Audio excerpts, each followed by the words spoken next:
Oye, this is Sahirenys, and we're back for another 2-minute Q&A Tuesday where I'm going to answer as many questions as I can about emergency funds. So let's get into it. All right, the first question is, due to the coronavirus, should I skip paying rent to save money for my emergency fund? No, if you have the money to pay rent, definitely pay it. Saving it for your emergency fund is actually contradicting what your emergency fund is there for. It's there to help you pay for your rent and all of your mandatory needs when times get difficult like they are at the moment.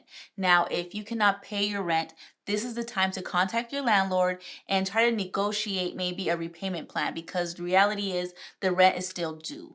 Now, I know there's a lot of legislation going on where they're helping people to not get evicted for the next 2 months, but that does not mean you was guaranteed that you will not get evicted in the future for refusing to pay your rent. It's due, you guys. All right? All right. So I hope I answered that one. The next one is, would you recommend a 12-month emergency fund? This is a really good question, especially around times like this. Typically, what I would say is if you're single or you're two household income, I would actually recommend to have 3 to 6 month emergency fund. But if you have kids, you have a one household income, I would at that point recommend to have 6 to 9 months. And if you're a business owner and entrepreneur, at that point, you definitely want to consider having 9 to 12 months of an emergency fund. That's where the 12-month emergency fund really starts to kick in. All right, so the next cup is, I already have 3 months in my emergency fund. Should I save more or pay off debt with the extra money? All right, you're in a really good position. What I would do is prioritize my bills, make sure I have enough money for that, and anything extra, push it towards my emergency fund, even though you have 3 months emergency fund.